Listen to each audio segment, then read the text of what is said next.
welcome to the CAAD Practice course. So first we wanted to tell you that this course will grant you 2 credits, and all we expect from you is your attendance and an active participation in this course, in the discussions that we will have. And on the last session, we will make a round table. You will have 10 minutes to talk about your project. So in this, we will do it in the whole course. And in this course, we will dig into the abundance of urban imagery to create a personal semantic map of any city. We start learning how to ask questions to cities and articulate them around our own interest. And we will want to challenge ourselves and challenge you by approaching cities before any specification, judgment, or analysis. And first, we don't know what to expect, but perhaps our thinking and technology will help us. For each lecture, we will bring 3 questions, and we aim to open up this discussion, and by coding, we will try to answer them. So I introduce myself. I'm Karla Saldaña. I'm an architect. I'm a current researcher and a PhD student here at the Department of CAAD. My research is focusing in data that comes after natural disasters and how to treat them with machine learning algorithms. And so my name is Zifeng. I'm also a PhD researcher in the same chair with Karla, and I did computational design and digital fabrication when I was doing my master in China, and now my research focus is on machine learning algorithms in architectural and urban scenarios. Yeah. So today we are going to give you a brief introduction of every lectures we are going to have, and so the first session we assume it will be the what is machine intelligence, and so as we can see nowadays that from news from the media that AI basically is everywhere. For example, we have self-driving cars.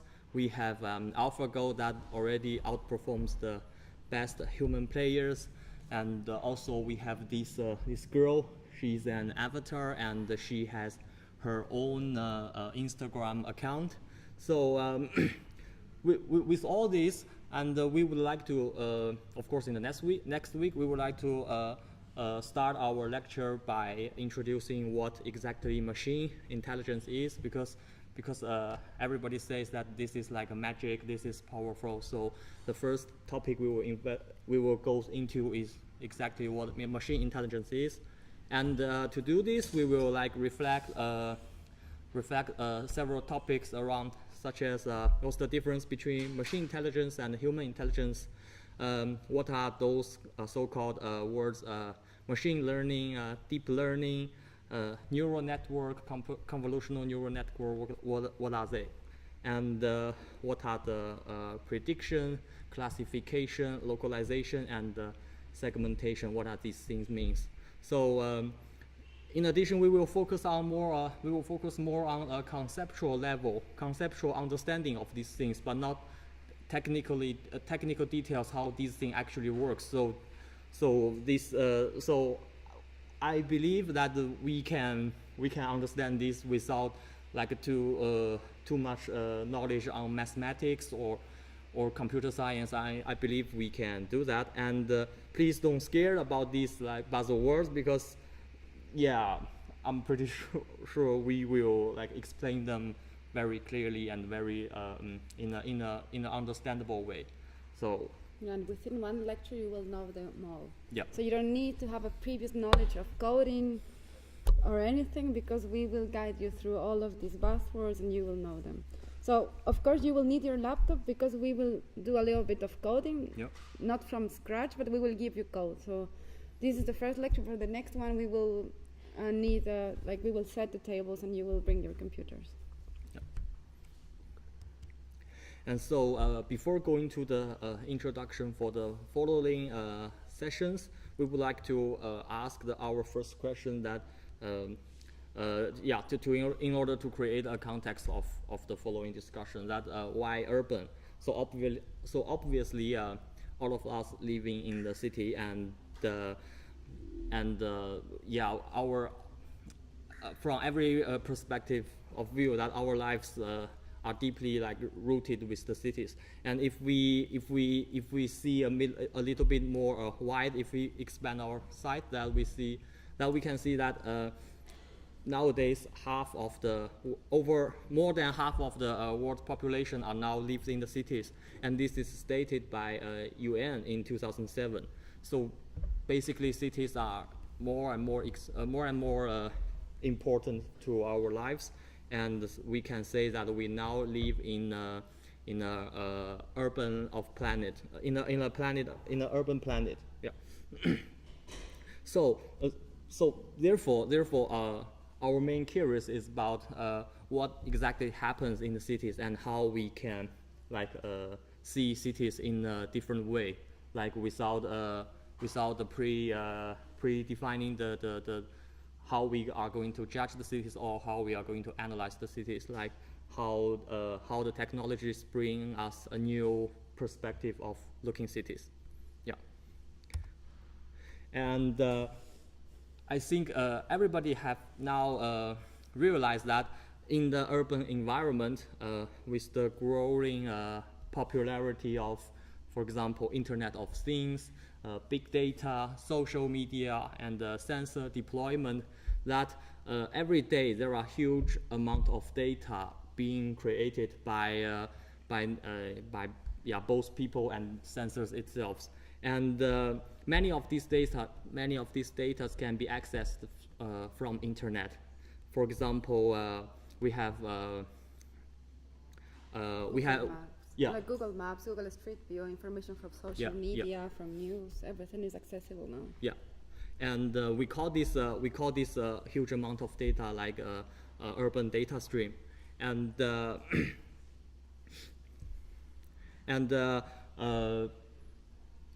question we bring, the question these data brought to us is that how we can actually, deal with this data. For example, if we don't have a proper way of dealing with data, we then get lost within this flood of information, and this is what we are going to address. So imagine in this flood of data, the more we get, the less it makes sense, and if everything is there, what to ask. So what does this mean? Then, for example, if we have 1 million of pictures, then there's no way that we can carefully check each image one by one. It doesn't make sense because we can never finish all the stuffs. But if we decide not to look into every pictures, then each pictures become meaningless, become the symbol. That because we don't care about what inside them anymore. So this is what we mean by the more we get, the less it makes sense. So, and this phenomena has been addressed by Shannon in 1948, and he said that in digital age, all the information are presented in the format of digital data, which are the bits, the matrix of zeros and ones, and so they are the symbolic representation of something, and they have no meaning per se. So in this course, our hypothesis is that we can articulate meanings out of this meaningless data by first having a personal stance, and second by equipped it with the state-of-art machine intelligence. And then in the following lecture, we will introduce some example of using machine intelligence in urban scenarios. And our colleague, Dr. Wahid Mousavi, he has been working in this field for many years, and we will introduce him, and he will give us a glimpse of what opportunities these technology actually bring to architects. And then we will try to narrow down and focusing on several specific tasks. For example, the classification, object localization, and segmentation. And actually, these tasks originally come from the field of computer visions, and they can deal with any type of images. And in the technical level, there are different approaches to address this task, and we are going to focus on these approaches. And because this is not a class that teach you how to code, but introduce you how to use these state-of-art methods. So we will provide you both the literature and the code to perform your own task. And what you need to do is to first use them. Of course, first know what exactly they are, and second, use them in your work, and then train your own model. But of course, if you are interested in the technical details, exactly how they are worked, we are always open and we are always like to discuss. And the other thing we would like to address is that it is very important to keep in mind that you will propose your own propose your own questions toward the data, toward the cities, and decide like which model fits your questions most, and we will always support you to reach your interest. Yeah. So.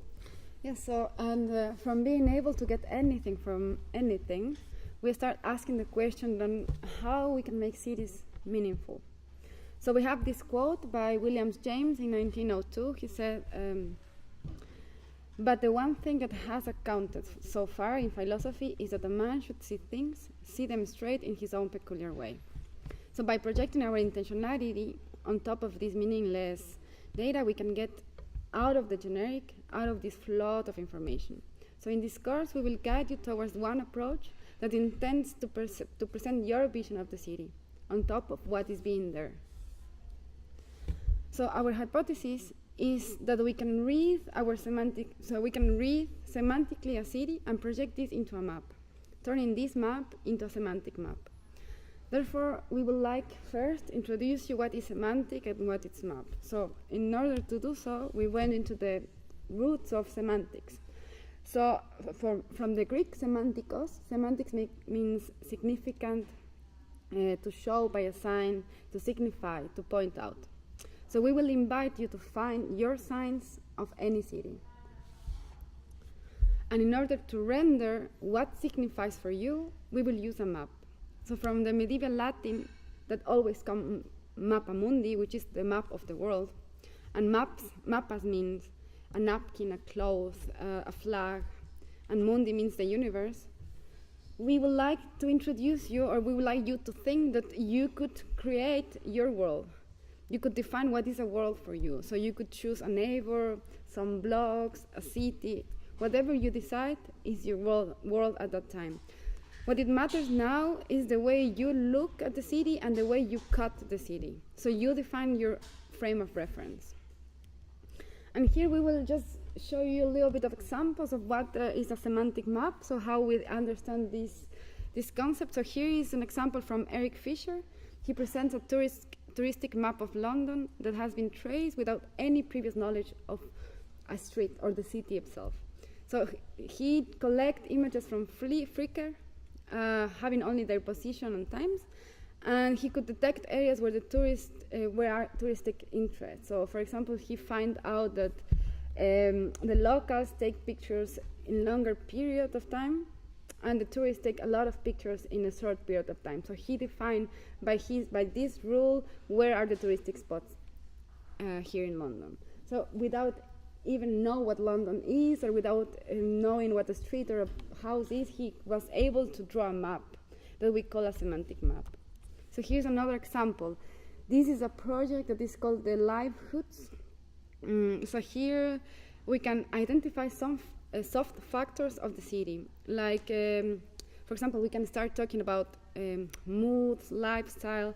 Again, for example, here is New York, but they have a lot of also examples.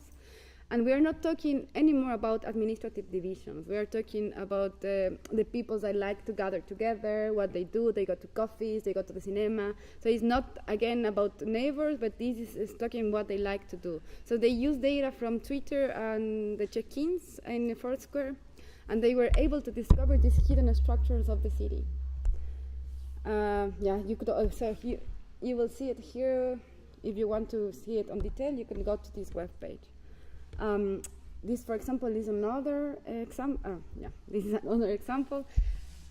It's called Semantic Landscape of the Last FM Music. So here, what is really interesting is that you will have some clusters. So what you listened in, if you were in the class before from the theory, these are concepts. So for example, you will see like indie rock on your left, or on my left, it's close to experimental music. Or for example, if you go to, I don't know, to hard rock, it's close to rock. Or so the algorithm didn't know what the music was about, but because you were able to encrypt the music, that you could find concepts, and they start forming this as a landscape. And another example for this is a project from our colleague that will come to talk to you. He collected data from taxis and draw a map without having any understanding of what a street is. So here you are seeing the city, and also you could start thinking a little bit more. So where to detect areas of traffic, or where are the visit areas, and you could actually start asking questions out of this data. So these are some examples, but what we wanted to introduce you is your map. We could say like this is your semantic map. The previous one that we saw, they were semantic maps, but now we will invite you to create your own semantic map, which means you will collect the data as they did. You decide which kind of data you want to work with, but then you will project on top of this data. So how to make cities meaningful? And we say we want you to project yourself on top of them, and to project what matters to you. So first, we will start using this technology that we introduced you from the beginning, and we start crawling data. You decide which data you would like to work with. Then we will create your training data. To move forward, we will use this training data into a model that you will also, we will guide you, of course. If you have a specific question or a specific task, we will tell you which data and which model you could use. And the last step is you rendering these predictions of the model on a map, which is your semantic map. Yes, so we will show you now a little bit fast how this course is structured. So this is the course program. We have today the first lecture, which is the introduction of the course. Then we will have this that we call what is machine learning. The third, the guest lecture of Wahid Mosavi, what's classification models. Then you will start creating your own map. We will collect data by crawling data from internet. We will together decide which data we would like to have. Then we will create our training data. We train our machine learning model, and then we render your map. In the last presentation, we have it for you, so it's your time to talk about, or to show us the map that you decide to have. Yeah. So this, yeah, as I said from the beginning, you will need a computer because you will be running this code. We will teach you from the beginning, so you don't even need to have the software, because now we will show you how to do it. Yep. Okay. So the software we're going to use for the course is Mathematica, and here's the short introduction how to have it. So the fastest way is to get it from the cloud. That you go to their website and apply for open an account. Then that's it. You have it. But the way we recommend is to have it from the IT shop of ETH. So they provide different versions for different systems, and they are all free. And they also have where's the mouse? They also have the video tutorial for doing this. I cannot see the mouse. It's okay. It's okay? Yeah. Yeah. So I lost the mouse. Okay, good. Okay, good. So basically, it's very easy to have it, and if everything works, you will have something like this, and I mean, if you want, we could help you Yeah. already now if you want to Yes. solve Mathematica. Or otherwise, you can bring your laptop next class, and you need to have it installed. Yeah. Yeah. So, yeah, that's That's all. it. That's for today. I mean, before going home, if you have any question, just please speak Yeah, up yeah. regarding anything, like, yeah, anything.